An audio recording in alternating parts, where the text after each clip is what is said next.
Hey, good evening, everybody. This is Priyadarshi, the founder of MyStartupYatra. Welcomes you all to this event.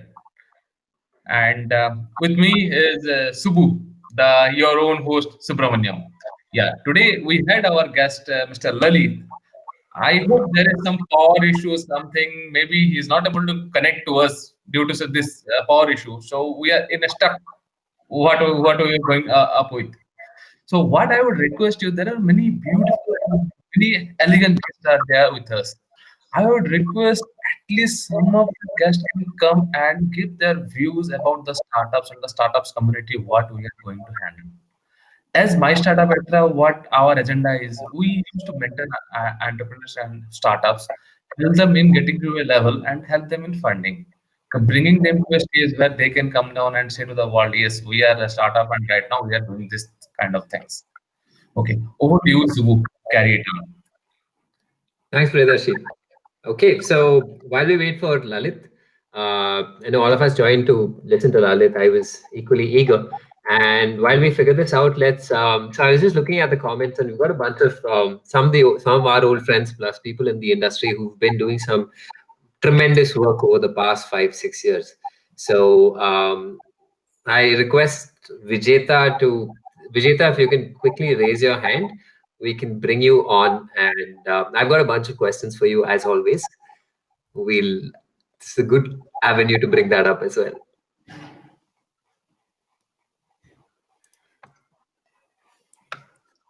Awesome. So after Vijeta, Sven, I would request you to come on and tell us a bit about what main stage is as well. So we'll do it one by one. Yeah, Vijay sir, please raise your hand, sir.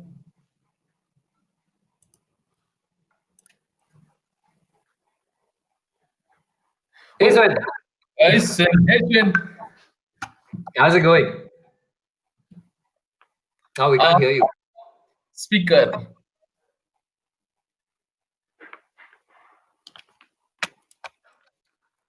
Not yet, not yet.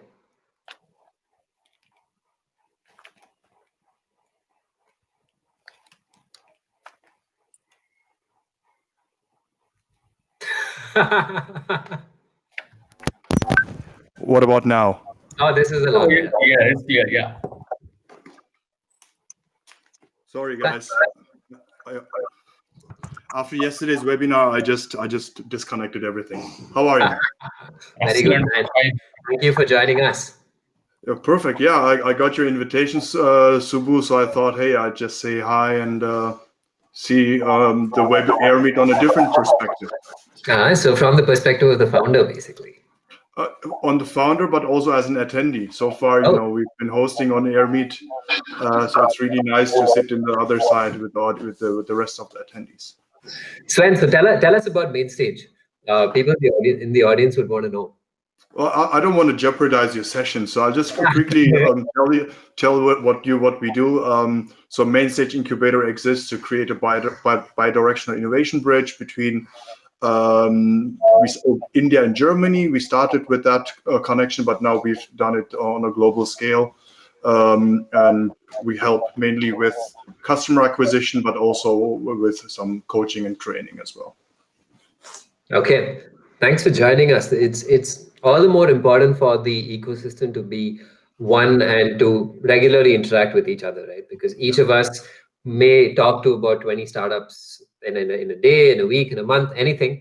And the notes that we exchange really helps your set of companies, and likewise with Priyadarshi. So Priyadarshi's been doing some work across India and tier 2, tier 3 towns with entrepreneurship, whereas you come in from a different angle, looking at international linkages between founders. So it's this kind of innovation that really takes startups forward, and that's one of the reasons I saw you in the comment section. And I thought we should hear from you what's been up from your side. Oh yeah, definitely. No, thank you very much. Thanks for having me here. I'm really, looking forward towards this session. Maybe one advice which I can give every founders here is use COVID. I know you guys are in lockdown, and it's not just like we have here in Germany where we can roam around freely. But sorry, my son. One advice is use this period because you're not commuting anywhere and you're not going anywhere. Use this period to reflect to all your business processes, engage old leads who might have been dead, um, bond with your team. And I had that feedback yesterday as well. Really great feedback. I think it was from Rahul Singh from KPMG.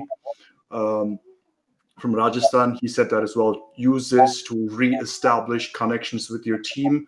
Now, with us, it's distributed. Debashish is in Bangalore, and we do this on a distributed level as well. So the moment I wake up, instead of saying good morning to my wife, I just call up Debashish and say, "Hey, man, what's the news? Let's connect." No, fair point, definitely. And another thing is because of you mentioned. So this Please, is sorry, what was that? the point that you mentioned about going back to old leads, figuring out old product ideas, and some of the other things that founders typically may not have time for in their day-to-day grind. The other thing is also it's great to see that founders are now actively connecting with each other, mainly because they may not have time before, and now this could be as simple as picking up the phone and having a chat to figure out what's it like on your side and figure that out. So that's something Definitely. that's something that again the COVID situation has brought up, and more so in India, where again we're not allowed to leave our homes, and that's quite serious in terms of working. And yeah, so I'm sure a bunch of things will come up. So I read that Lalit's reason for starting Airmeet was along those lines to figure out what the future of conferences would look like, and where does live conference go online? Where does VR come in fact, those are some of the questions which I have in store for him as well. So yeah, let's get to it. We're just waiting for him to come on board. Thanks a lot for joining I us. have Yeah. one more thing to say. I have one more thing to say. And everybody in the room, Google Jamie Shanks. He's the author of the best-selling book of Mastering Social Selling. And he said that use this time to build your network. Do not sell, build your network because you will need it after the lockdown period. That's all from me. Thank you. Thanks a lot, Sven.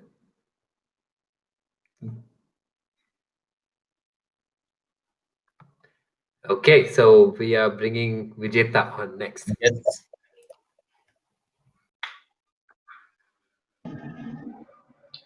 Hello everyone. Am I audible? Hi, hi, hi. Yes, Yes. thank you so much. So good to see Oh, you. my pleasure, my honor to be here with you, good friends Subbu, Subramanian, and of course Priya, who did great work. First is, guys, so nice to see the energy, the smiles on everyone's face. We can only see two, three. It's good. And we have challenges, okay? Mhm. And at the same time, we must be very clear that we are the lucky ones. Okay, irrespective of whatever we might say, I think we are extremely lucky, and we should not but aim too much in life that our luck will not change. Mhm. Safety and health comes first. Both of them know the crazy networking and IT space, right? Now, digital tools are what we really have to work. We also need to make sure that the paradigms of revenue, the paradigms of growth are changing, and a lot of industries have to really rethink, reimagine way they're working. And but it's not the end of the world. We are dependent upon a lot of other people to make our lives easy. So I think that's good. What can we do now? I think I totally agree with what you guys are doing. Firstly, that lot of effort, lot of work in communicating, networking, talking to each other, looking at building new models for making revenue, for adding value, and building your personal brand. I think as volunteers, as people are trying to build a startup ecosystem, you guys are doing great work, and don't ever stop doing that. Okay, but yes, always look out for yourselves as well. I always say this, right? When you're sitting, of course, all of us are privileged to fly once in a while. When in the demo they say, right, when the mask drops down, Oh, first they're back. take care of yourself, because you do that, then you stay safe, you stay alive, and then you can help other people. Okay, so do not be selfish, do not be too foolish, stay hungry. But Subbu, take care of your health. You need to drink lots of water, my friend. And I think fitness should become a priority. We had this very interesting session with Sanjay Anandram yesterday, Subbu, who's a Thai charter member, and he was just saying, right, You have to be relentless. You have to work very, very hard. There is no substitute for hard work. But at the same time, execute without any bias, and take care of yourself. And look, there's so much of solid content. Like, I think Subbu, it's a hats off to you. I know that you have been sharing about some of the courses and the learnings and how you're building your knowledge. Correct? You're learning different skills. I think what you're doing is fantastic. It's something that should be inspiring all the rest of the folks over here. You're volunteering your time. You're trying to bring value. And I don't know if Lalit is joined in or yet to join in, but just 15 minutes back, I was on a demo with the Airmeet team, and Jay and his intern Shoaib were there. They were talking about how they're doing it, and Airmeet has been adopted by a lot of associations, like including NASCOM and so many more. Right? I mean, a lot of the other chapters are also using it. We are also evaluating it. So more power to all the hustlers, and yes, digital tools, digital networking is going to become important. But again, this is your show, guys. Thank you. More than happy to stay connected with all you folks. Vijeta Shastri, I'm pretty much active on the social media, sharing as much as I can. Maybe spamming, I don't know. All right. So thank you, Subbu. It's your show, man. You guys are doing phenomenal work. Vijay, I have one question for you, though. Right, sir? Just one question. Yeah, sure. So you've been looking at the event space for the past 5 years. What are your thoughts in terms of the future? Again, this is just building up to the conversation with Lalit. We are talking about a lot of events moving online, interactions moving online, the ease of it, all of that. But what's the overall perspective from? Definitely. So I think we should be very clear. The principles of any conversation or networking or events or webinars or whatever, that doesn't change, right? Why do you want to do this? Or why do you want to take part? Or why do you want to, attend or listen or watch or whatever it is, right? So those principles stays the same. That you want to learn, you want to network, you want to maybe make your voice heard, you want to sell, you want to get to meet different kind of folks, and a lot of these tools are there for you to do that. Okay. And if you see the advisories that if some of the largest companies, whether it's Microsoft or Facebook, they're very clearly saying that it's all going to be digital. They will not they will not even do internal meetings where there are more than 30, 40, 50 people. Right? So because we are dealing with a very different kind of situation where hygiene and safety and sanitization are taking a very to a different level. Okay. So the principles of networking is add your value. So many people are at, as you know, I mean, what do you, why am I here? Why are you here? You're giving value, you want to interact, you want to meet new people. So definitely webinars have to be made interesting. Because remember, till 2 months back, which is a man, Bangalore, so busy, there are 5 events per day happening. How do you pick and choose? I have to travel the whole world and it's so expensive, etc. etc. Now suddenly you're stuck at home, right? You have 24 hours. If you want to sleep 4 hours, you can either watch Netflix, Amazon. I don't have, but I don't do all that, but still. Or you can learn new skills, you can interact with new people, you can touch base with all fantastic folks using digital tools like WhatsApp, Skype, Google Meets, or whatever it is, and build your network, add value.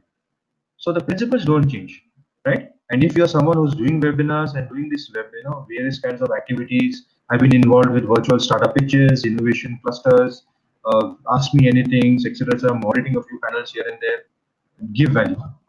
Do not, I mean, you're not just doing it for the sake of doing this. Oh, I have time, let me get onto a webinar. Okay, I have time, let me watch a webinar, or let me do a live chat, right? The principle of giving value, of giving a lot of time of your time, energy, and knowledge and resources should not change. Long-winded answer for which I apologize, but I hope I made sense, and it is something that, and we should all build on this. Okay, I mean, it's what matters, right? You can talk. I mean, see, you remember we have been going through some fantastic webinars from Singapore, from launching from Dubai, everything. Man, that is such an opportunity. So I said we are lucky. We have opportunity. Now, how you going to use your time is the critical element. Actually. Okay. Take care, man. Thank you for that.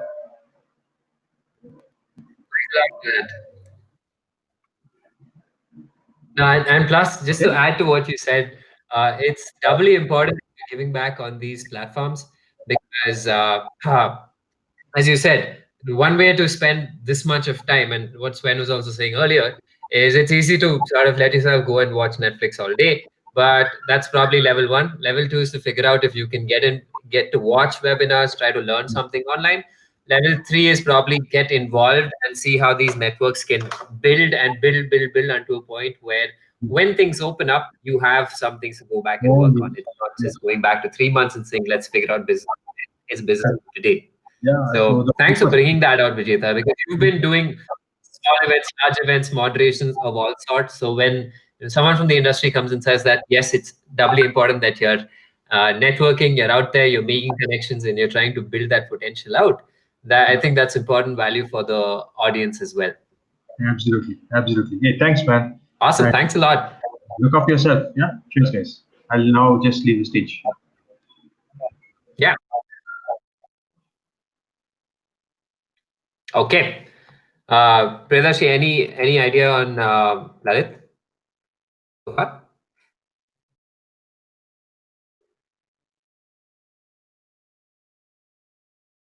Okay, someone's Devasis has raised his hand, Lalit. You could bring him on. Another one of our. Just one second. Hey guys. Yeah, hey. Hey guys, sorry, really sorry.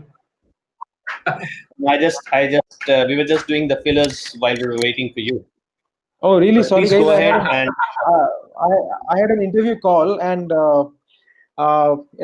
it went so interesting that I did not really realize that I missed Priyadarshi's invite. Really sorry, guys. Yeah, no problem. So I'll step down, and I think the stage is all yours.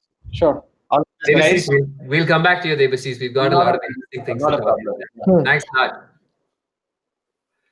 All right, Lalit, thanks for joining us, man. Our pleasure Yep, to host you.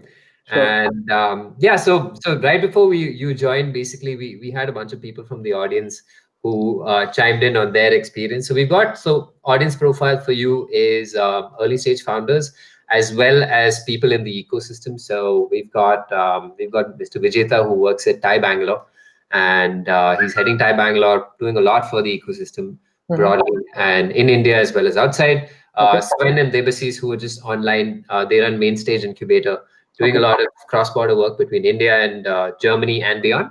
Mhm. So the audience is a mix of early stage founders as well as ecosystem enablers.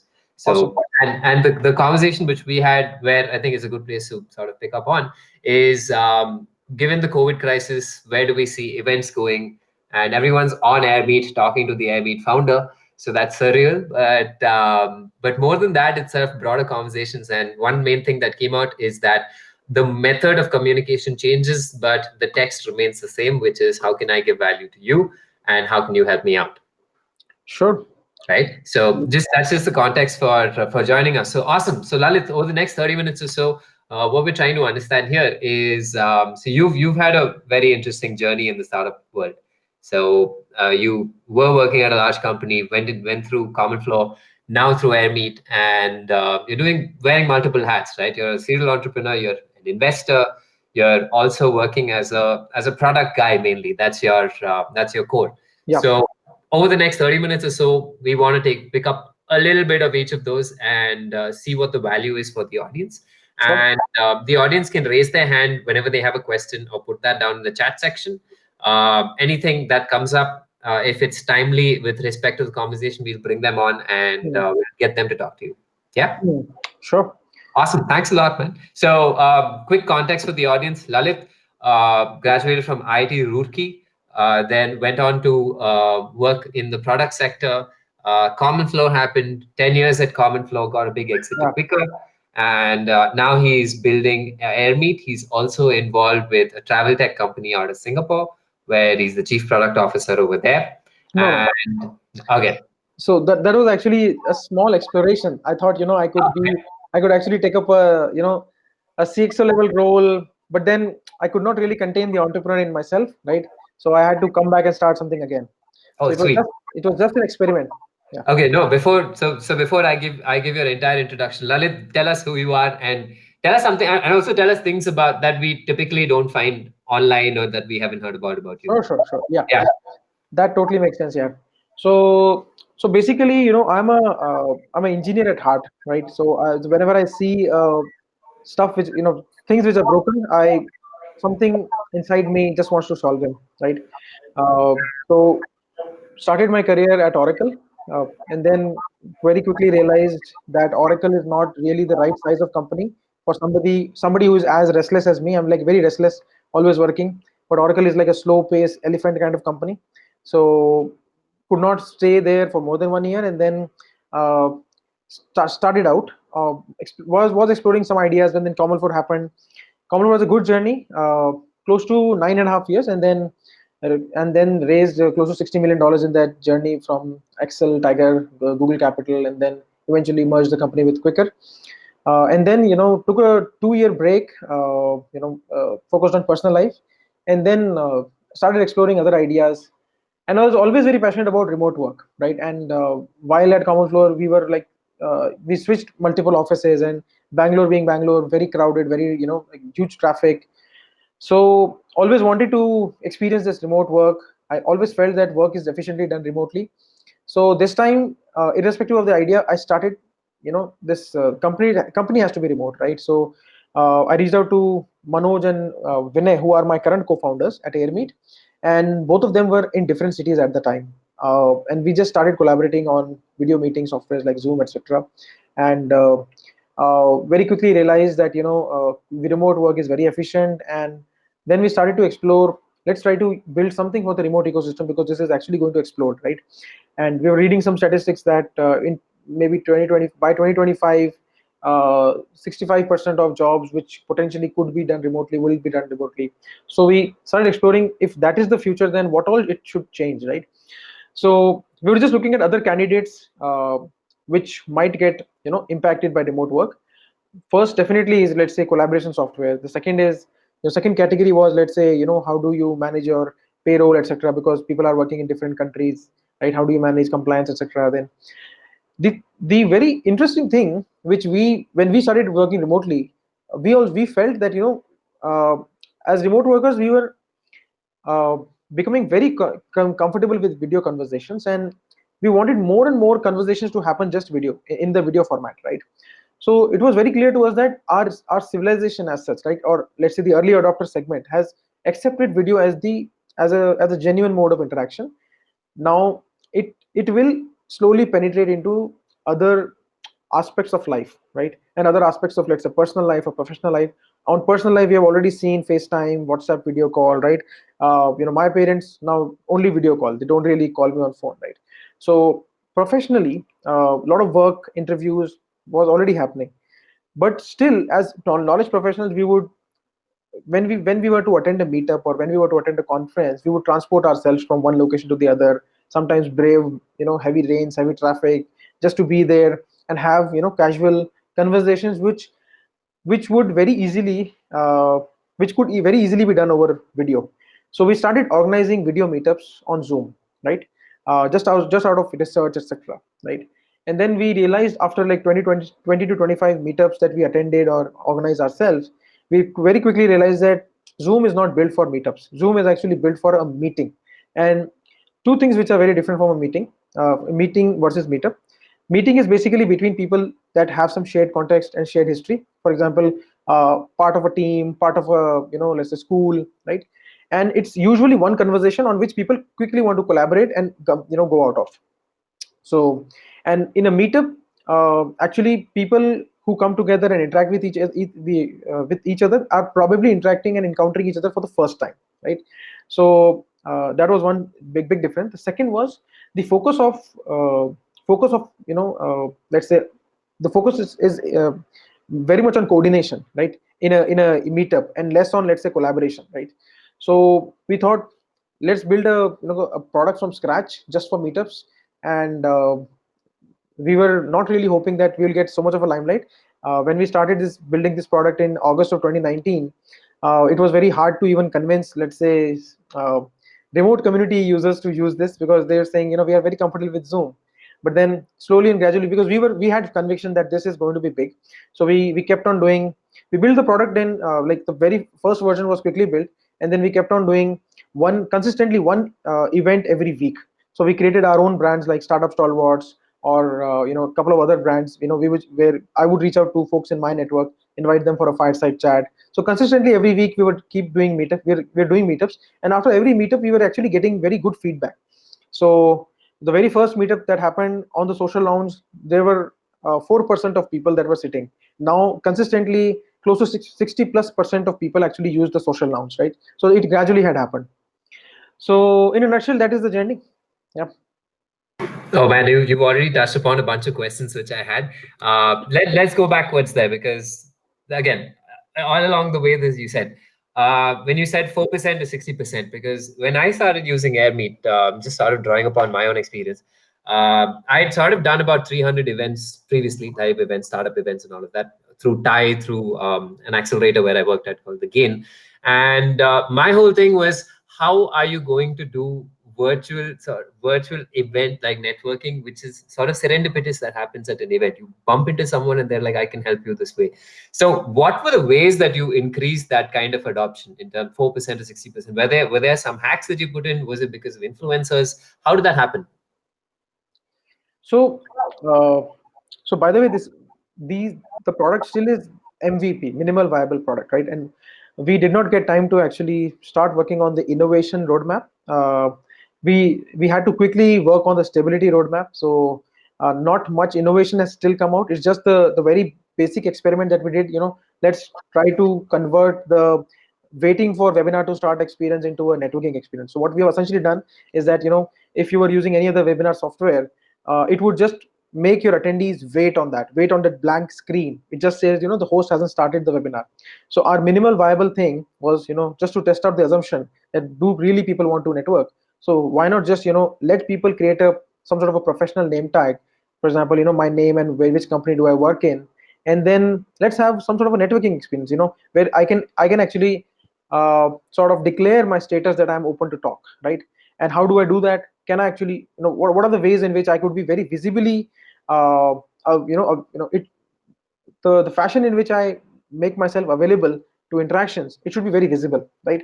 So what more visible than, maybe probably sitting on a table, right? That this is table is meant for you to come and have this interaction, spontaneous interaction. So if you're sitting on the table, that's an invitation that, I am happy to chat up with you if you're available, right?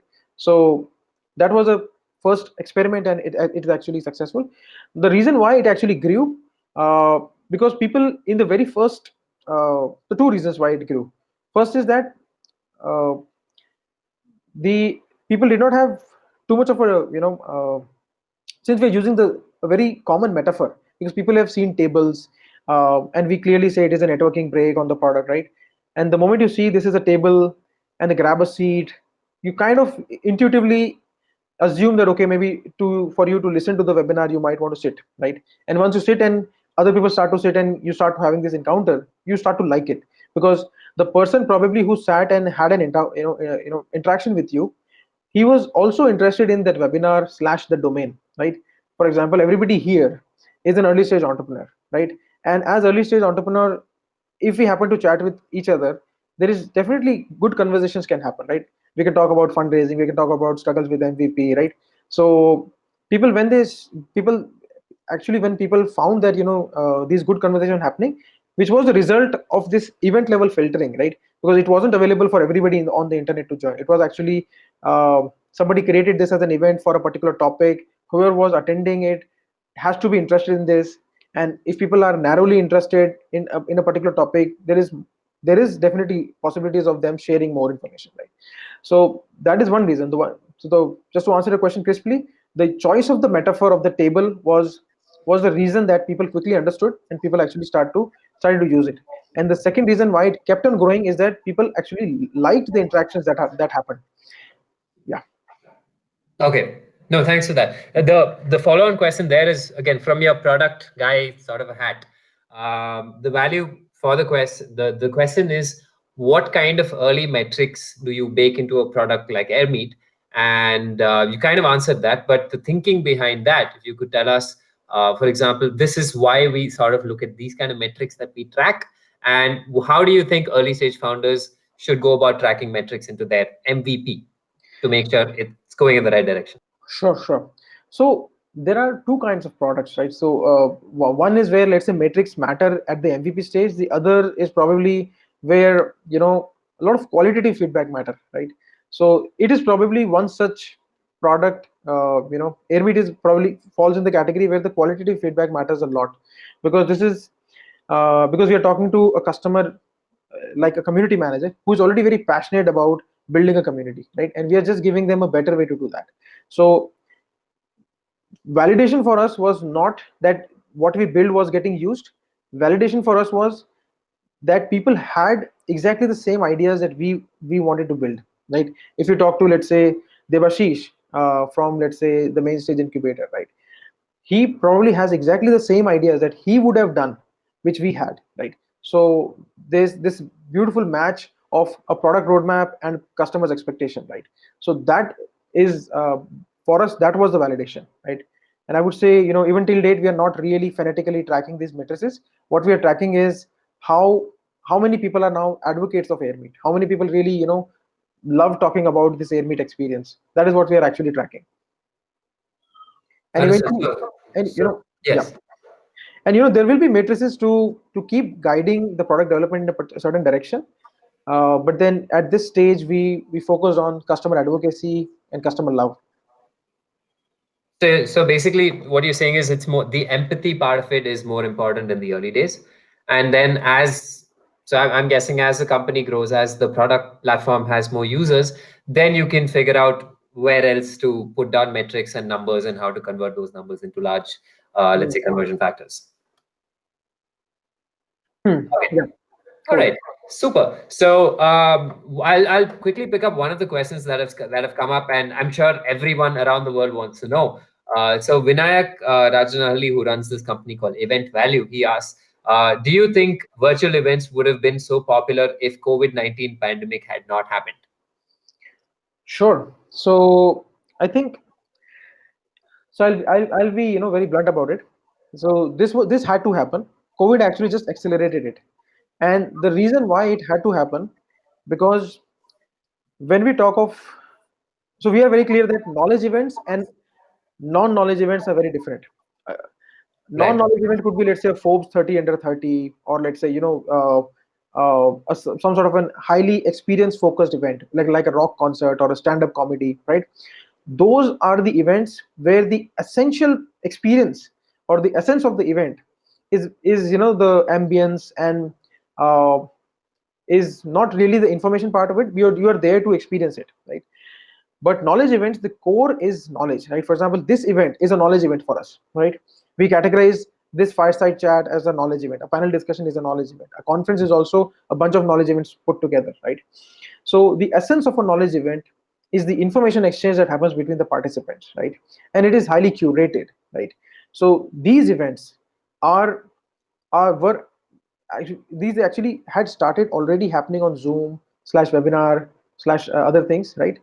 And COVID has just accelerated this, right? And one of the other reasons why this will not go back is that people have experienced the efficiency of it, right? So I'm not sure which city you are in, but we have had events where speaker was from a different continent, right? And the participation was from, it was a global participation, right? And as a event organizer or as a knowledge community manager, you're thrilled about your ability to do such events, right?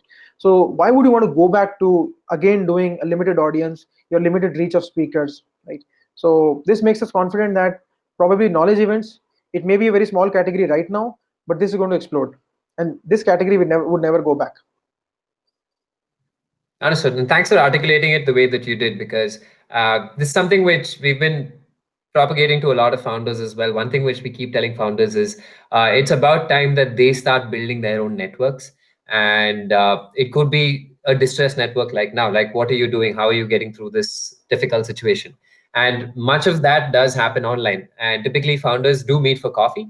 But when you're talking about scaling one-to-one conversations, one of the best ways to use is a platform like Airmeet, for that matter, or anything that's online, anything that's easy to use, access, and sort of get out of that, have the discussion, move on.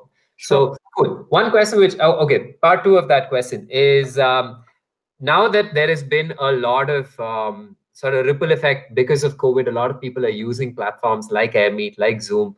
We're already seeing issues with Zoom in terms of security, etc.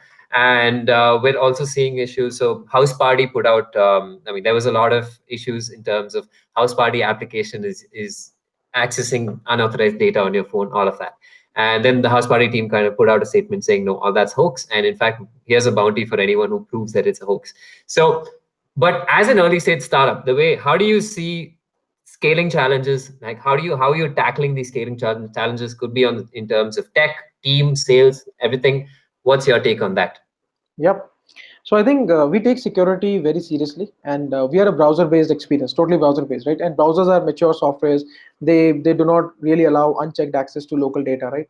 And all this is all WebRTC, and WebRTC is the end-to-end secure protocol.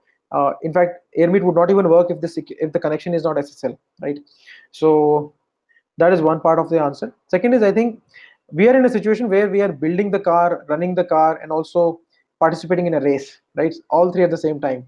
So uh, last night, my team actually, like 6 people in my team, they did not sleep, right? It was like a full night out for us, and because we had this super serious event happening today, the Mumbai AI Summit. Actually, the first day of the Mumbai AI Summit was uh, actually successfully done today. There was a minor glitch at the end of, because at the last half an hour, because another extremely big event just started to happen. And some of these events actually can become so large in terms of their gravity, because some speakers might just come at last minute. For example, in this event, you might be, let's say, reaching out to, let's say, Sachin Bansal, and last minute, if he confirms, the news spreads out. You were, let's say, planning for, let's say, 40,000 concurrent connection, and it just might become 400,000 concurrent connections, right? So the last half hour, or in fact, from 5:30 p.m. to 6:30 p.m., it was like massive, I would say, panic for our team. We're just really looking at how can we really handle that. So exciting times, and we hope that we should be able to build this very, very scalably. Yeah, that's it. That's the answer. Thank you for that. It's an interesting time, especially for conferencing companies, for anyone in broadly the remote work area, because you would have been growing and sort of anticipating growth linearly, or maybe a little more than that. But what we've now seen is exponential growth, and that's not even like for an early stage startup like you guys or Zoom, fairly down the road, but even for WhatsApp calls. Nowadays, there's so many people on it. There is latency over there as well. Seeing that Google Hangouts and all of that. So then it's probably a broad industry kind of a trend that we're seeing. So no, thanks for bringing out that angle, and good luck on the Mumbai AI Summit. So Thanks a lot. if that goes well, we should sort of catch up again and figure out what you guys did wrong, did Absolutely. right rather. So Absolutely. again, Lalit, the point of asking these questions is what value can early stage founders and people who are on the other side of the curve, right, who where some other natural occurrence or an industry occurrence may trigger rapid growth of their product. So I'm just trying to extract some of your learnings for them. And along that path, one more question for you is, you said, so I read somewhere that the entire Airmeet team works remotely right now. Yep. That true?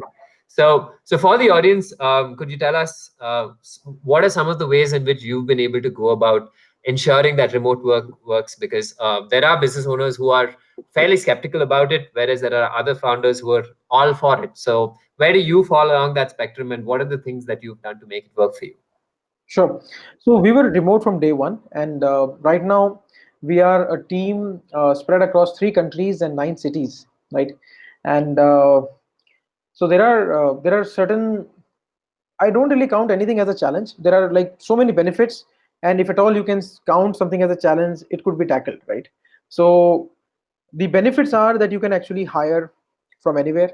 You can actually, for example, if a good guy is available in, let's say, Cambodia, you should be able to just quickly have an interview, and from day two he should be able to work for you, right? So your ability to execute at speed becomes much high, right? It becomes much better. That is one. Second is that you tend to be very efficient as a company, right? Because most of these meetings can happen very quickly. uh, a good amount of communication is probably well documented over, let's say, collaboration tools like Google Docs, Slack channels, etc. So a lot of knowledge is getting documented as we progress, which otherwise in physical, co-located companies, it's very here and say, very in the air kind of knowledge, right? So, and also, so for example, in a co-located company, what happens is, there is a good amount of non-work related communication, right? Which is the positive side of it, is that there is very high definition image of your let's say colleagues. You know a lot more about them, but then those that extra information which is creating that high definition image of your colleague may not be very relevant for your work, right? It may not be very relevant, right? But it's definitely good for building a personal relationship.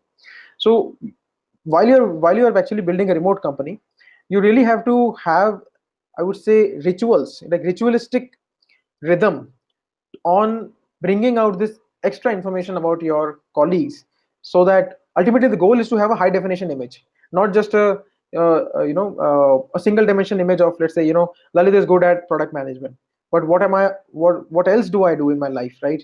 That I have a 2-year-old daughter. I'm also a good cook. I all of those things. This is all of this information makes my image high definition, right? So these are so you have to have a ritualistic rhythm to ensure that. Then absolutely fine.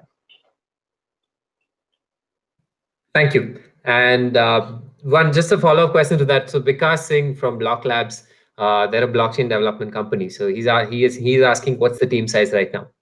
So we are a team size of 24. And tell us a breakup of like who's where and how many in India, time zones. Sure, You said sure. 3 countries, right? Yeah, 3 countries. So basically, our head of design sits out of California. Mhm. Our engineering manager sits out of Ontario, Canada, and he was supposed to be in India, but then because of lockdown, he could not take a flight. And then uh, I think Vivek is here. He's our head of QA right now, and he is right now in his native town, which is in Jharkhand, right? And then there are people who have actually, while working at Airmeet, people actually went back to their native towns, which is in Ahmedabad, or Raigad in my MP, and Noida, and all of this. So basically spread across all countries, all the cities in India. Okay, amazing. So this is again like I was on a webinar with the Buffer team earlier, and they've got a team of about 80 people across the world. And the person who handles their HR was saying the same thing. I mean, many of the things which you said are the same, which is you need to have one-on-one communication with employees as well as have like a group level communication, and that has to happen on a way more regular basis because now you guys are sort of that much further apart. At the same time, it gives you the freedom to go and explore a bunch of things which you couldn't have done just by virtue of not having to travel. Especially in Bangalore, you easily spend about 2 hours in traffic. Cool. So there are a bunch of, I'm sure even the audience has a lot more questions about Airmeet itself, but I'd like to take a step back because Lalit is so much more than Airmeet. Yeah. And so you spent 9.5 years at Comflow, and now you've been building Airmeet for close to a year now. It's going to be a year in like a couple of months. So let's start off with, so one thing that you keep saying is it's very important for founders to articulate the vision and the mission statement of the company. I read one of your, I think it was on India Times that you put out, somebody had put out an article about you. So, and one thing that you went into over there was the mission statement is what sticks with you on day one through your hiring process, through your investment onboarding process, as well as the company grows, a lot of the product strategy gets defined. But could you elaborate a bit more on that and learnings from Common Floor as well as Airmeet? Sure. Okay. So two parts of your question. First is why mission is important. I think. Yeah, I just put that together. So why Sure. the mission is important, and Sure. secondly, how that helped you at Common Flow as well as Airmeet. Sure. Sure. So mission is important because if you are an ambitious startup, you're probably up against a very very big challenge, right? For example, at Airmeet, our mission is to dematerialize professional events and democratize it, right? So this is a very big challenge, hard to imagine, right? But then we have this mission, and what this mission does is that since it is such a big challenge to tackle, you as a founder you cannot do it alone. You would have to have more smart people working on pieces of it, so that everything comes together and actually it could be achieved. So having a well articulated mission gives the smart people in your team the right picture, the right canvas, right? There is alignment at the very very core level, and then there could be, let's say, variations of your understanding and variations of your problems that you pick, but then at the very core you're aligned, right?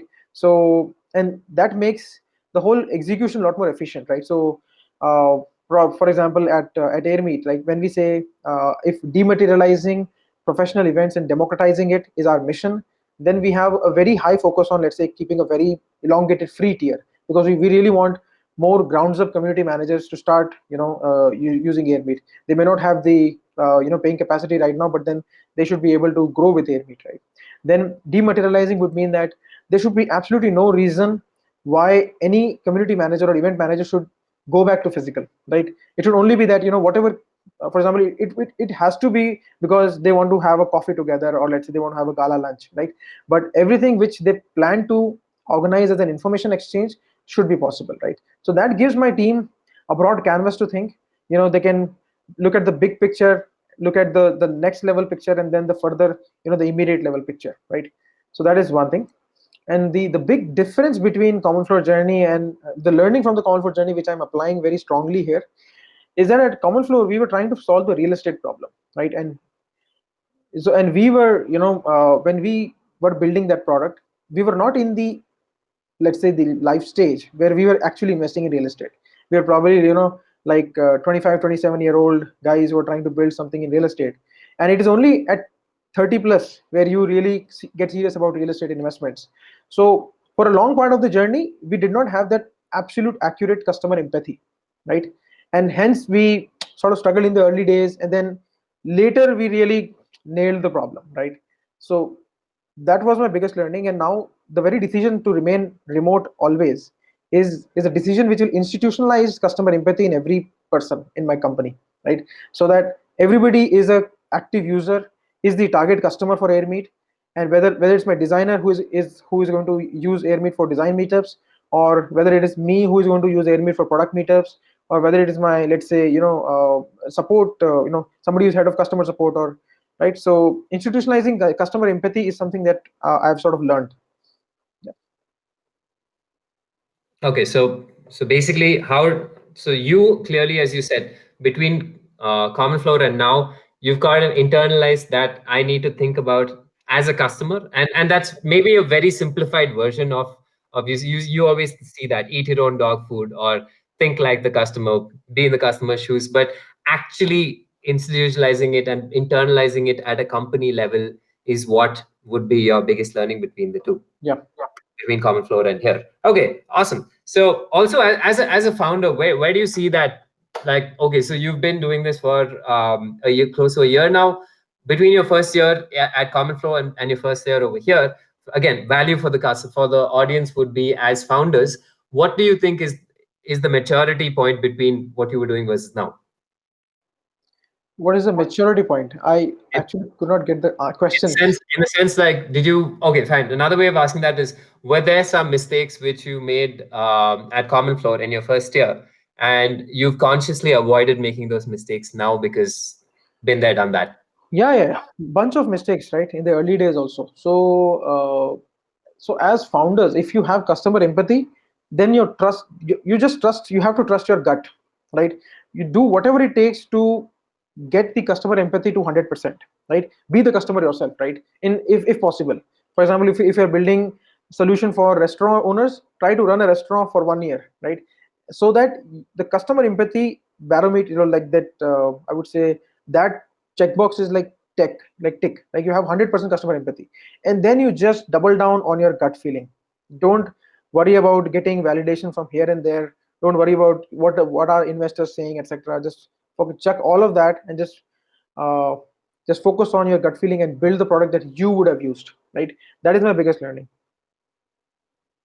Awesome. Thanks for again articulating that, because that is something which a lot of founders, again, the more I talk to VCs and founders and people in the ecosystem, consultants as well, one clear angle that the ecosystems kind of push towards is how many mistakes of early stage founders can we avoid so that we can improve the rate of success of each of the individual companies, or at least give them 3 more months. Let's say, don't make this mistake, so you have 3 more months of runway.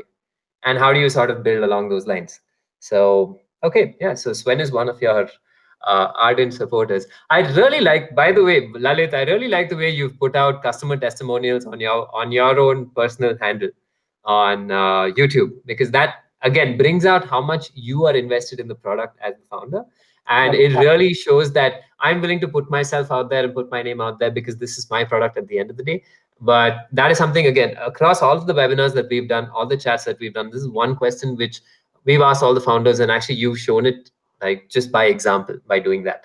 So cool. You also mentioned the point about investors. So basically, I've got two more lines of thinking to sort of throw at you, and then we'll pick up a few more questions from the audience, and that should be it. So one line of thinking is about funding, because you've had a very successful track record of raising investment right from first round to sort of Series F, and also second round as somebody who's a serial entrepreneur, everything that you're doing right now and how it's different, all of that. So we'll get into that. So basically, what's the difference between the first time you raise funding for Common Flow through acquisition to Quicker, and now to the first time you raise funding for Airmeet?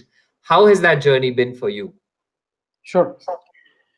So one of my personality defects is that uh, I'm a futurist, right? So I kind of and I actually took one of these personality assessment tests, and then I realized that my personality type is a pioneer personality type, right? So there is this innate desire to do something world's first, right? I really want to be known for something, which was world's first. That's a desire, may not be true. I know this is like a big desire to have.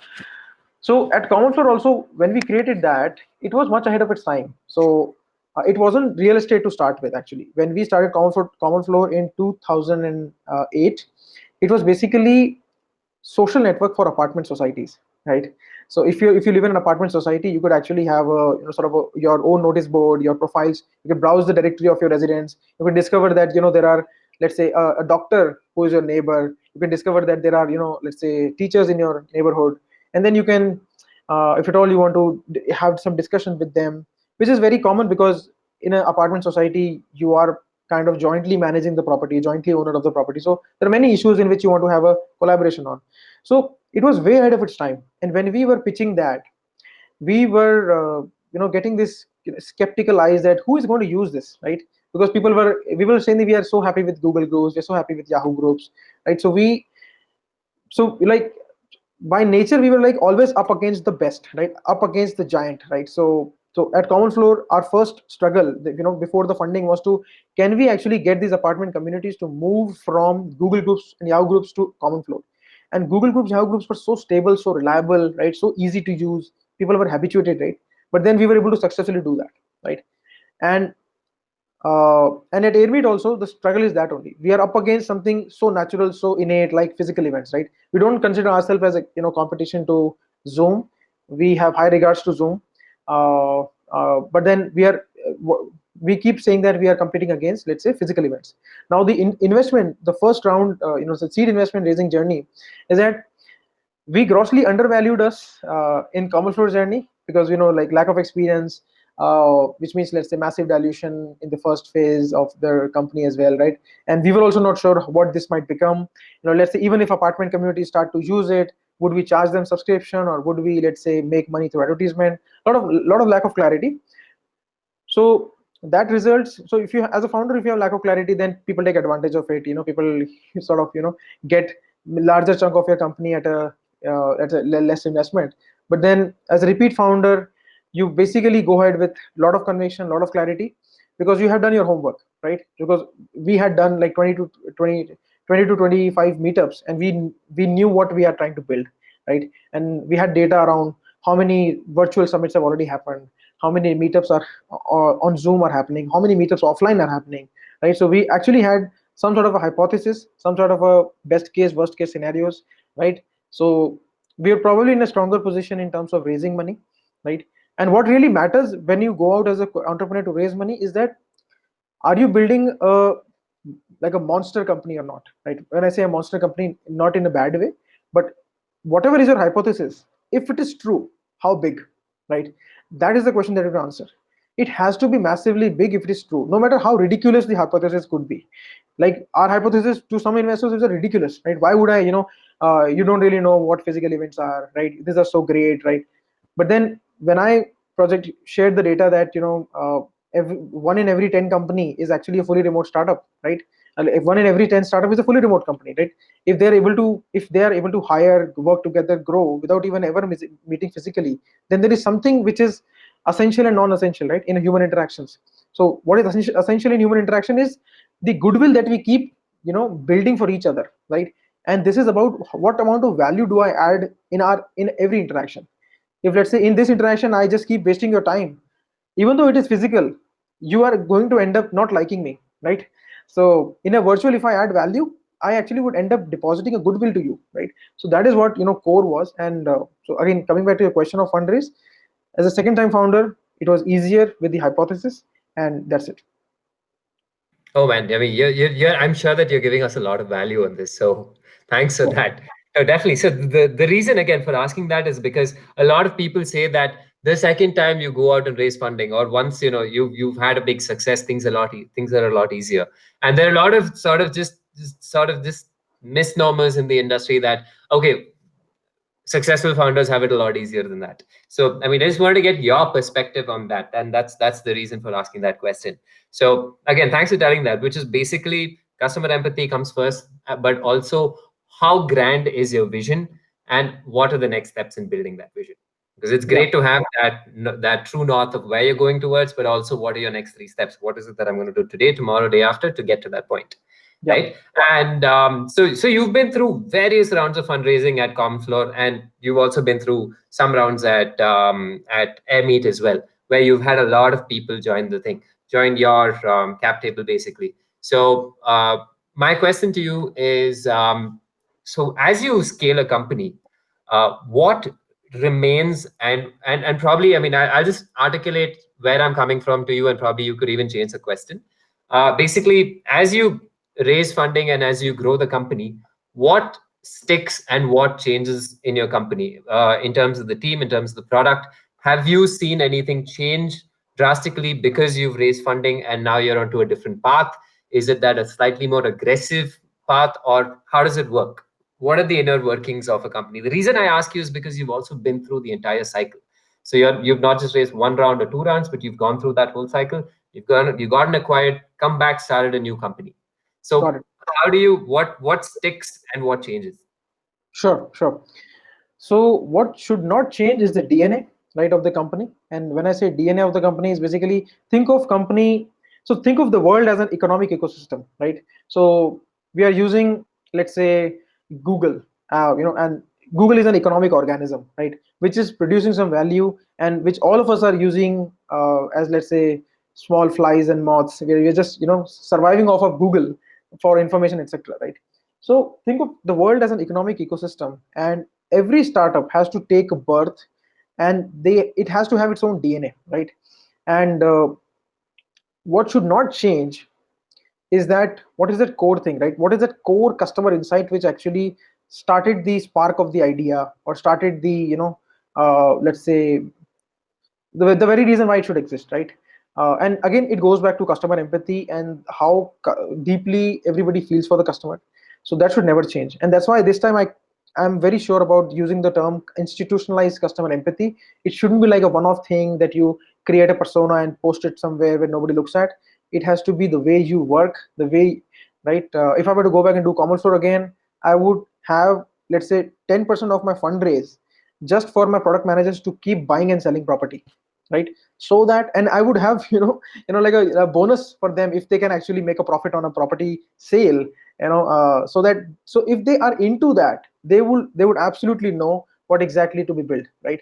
So institutionalizing customer empathy is something has to be followed. So uh, your question was what should not change is the customer empathy and customer obsession actually comes as a personality. uh, Many people use customer obsession, but I would say if you have empathy, obsession is various degrees of obsession, right? You could be obsessed at a clinically problematic level, and you could be obsessed at a very normal level, right?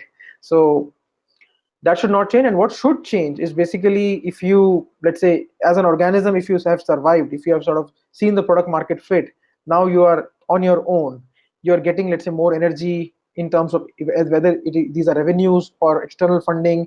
This is basically energy, right? So you will grow as an organism, right? And you should basically keep uh, So the growth will actually have its own challenges. You should not become too fat. You should always remain like a fit organism, which is agile, which can actually change strategies, fight for its survival. All of those has to be there. So the analogy or the metaphor of an organism is really right to keep reminding yourself that what is essential, what is not, what is fat, what is not, right? Yeah. Okay. Now I'm still trying to digest that as the viewer. So basically, what you're saying is you have your, like, take the structure of, let's say, your human body. You have your central spinal column, which is where your customer empathy, which is where the core driving vision of the product comes in. And as you sort of consume more capital, as well as customers, as well as broadly users, you grow in different directions. But then that also has to be in a measured way, where you don't grow obliquely, you don't grow like haphazardly. But again, that will be led by your customer empathy. That will be led by what it is that your customer would want Yeah. next. And you guys have also implemented VR at Common Flow. So that maybe that was the leading vision for bringing in VR over there as well. That's something that I'm extrapolating from what you're saying. Yeah. So we are, the story there was Okay, the over. that was quite a segue, no? So cool. So do you want me to answer the VR story? Yes, please. No, that again, that would tell us why you thought about it and how you went about it. Sure. So I think the real reason why we did VR was, the property, uh, the real, what the term we used to, site visits. Yeah, site visits used to be, so site visits are essential, and I want to buy a house, right? And our customer survey and data also told us that close to 70% site visits are, clear rejectable things. I reach there and I clearly will, I would have rejected it if I could have seen this before. If I could have sent somebody, took photographs, I would have rejected it, right? So, and with the traffic in the in our country, right? So people were spending close to 1,000 hours, right, for buying a property just in traffic, right? This was some sort of a data, that high level empirical data. So we thought, if we can take really high definition pictures and let them experience the spatial experience of a property, because what people do in a site visit, right, they try to see a property from all angles, they try to walk in, etc., right? So it was again very much emerging out of the idea, emerged out of customer empathy. That's it. Understood. Okay, no, that was just something that again it came to the top of my mind, and then that's why I said. So the main point, again, at the risk of sounding repetitive to the audience, is 100% the number one thing that founders and founding teams have to look at is what it is that my customer is feeling on a day-to-day basis, and how does my product address that challenge.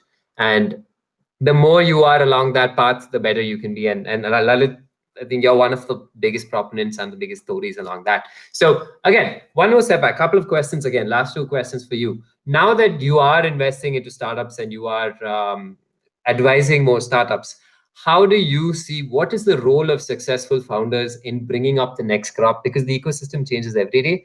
So what are the kind of conversations that you have with early stage founders? Yeah. So I'm actually not actively investing. In fact, I stopped angel investment the moment I started Airmeet, and the moment I was actually doing serious exploration of my next venture, I stopped doing angel investments altogether, because it is ethically not right to, side by side exploring your own idea and then keep meeting early stage founders, because all these conversations, they have a lot of residual value, right? You might get influenced by listening to something else, but then it at a deep level, if you are an angel investor, then you should be professionally doing just that, right? So I stopped doing just for that. So I'm always open for pro bono, let's say, advice. If somebody reaches out to me with some good recommendation or existing goodwill, I usually spend, let's say, sometime, let's say half an hour call, if the person is really highly recommended or had a good relationship with. So your question there is, what is my usual advice? So how do you go about, and what are your conversations? Do people still come to you and be like, I have an idea, tell me how to raise 1 million? Or is it you, what kind of founders do you see, and what are the kind of conversations? So usually, I kind of, what I'm good at is basically product market fit, right? That's my strength, right? For any problem space, I can actually, I could probably do a good job at product market fit. Beyond that, there are better people to just scale the product. So we internally call it as a 0 to 1 person or a 1 to 100%, right? So I'm a 0 to 1%. So Usually people who fall into that category of advice seeking, I usually, again, my focus is to, spend as much time as customer. So one of my earlier colleague at Common Floor, who used to head analytics at Common Floor, he's starting a app for restaurants, right, where people can just, order, they can manage their own deliveries themselves, right?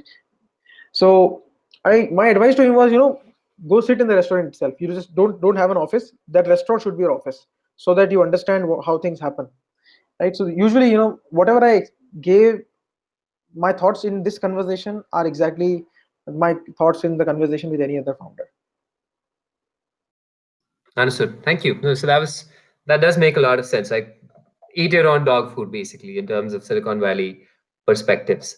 Um, okay, what does Vikal say? It was amazing to go through your journey. Okay, awesome. So tell us. I mean, again, so wrapping up, where do you see Airmeet going next 1 year, 3 years, 5 years? What do you have in mind? What can you share with us? Okay, sure. So this is very ambitious as a target what you've done. So we are actually consuming 500,000 video minutes per day, and we want to be, at a 50 million video minutes per day in another 12 months. Like, that's the goal. Yeah. Awesome. Okay. And Lalit, just to round off, what would be your the context is in given the COVID world where a lot of people are talking about how we're not going to go back to the normal, how the new world that's going to emerge from the other side, industry wise speaking, is going to be something that we're still sort of coming to terms with. So, what would be your top three tips, advice, and beyond the customer empathy part, top three tips for founders on how to tackle. Yeah, so I think remain hands-on. That is one of the top advice, right? Because if you are somebody who hasn't been hands-on for a long time, you'll always be insecure about cutting costs, right? Because uh, you will always have this insecurity that, if I let go of this person, who's going to do X, Y, Z, right? And many of these founders are operating at a level where they probably ground realities they don't even know, right? So basically, start being slightly more hands-on would be first advice, and remain, let's say, uh, to a certain degree, always hands-on. And second is, I think utilize uh, productivity tools a lot more, because it saves time, and it basically, makes you as a more efficient company, right? In terms of, let's say, rather than just like doing a physical meeting, use a Zoom, right? Rather than doing anything else, which is, less efficient, do more efficient. And the third tip, I would say, to founders who are already, let's say, running businesses, would be to, let's say, go deep into, again, you said not to ask for, customer empathy, but, build something which has tangible value for which people can, let's say, pay extra, or start paying, right? And not just, remain let's say 1x value. Try to go deep and go do 10x value with your product, right? And that would allow you to charge more, make more, and survive more. Lalit, you're going to keep going back to the empathy part of it, and that's one of the great things about our discussion because it's not repetitive. It's ultimately the truth, and the more you stick to the truth, is the better product that you build, and not just for product companies, for accelerators, for VCs, for anyone out there. Like even if you're making a better ice cream than what's currently out there, something that people like is something that people are going to want more.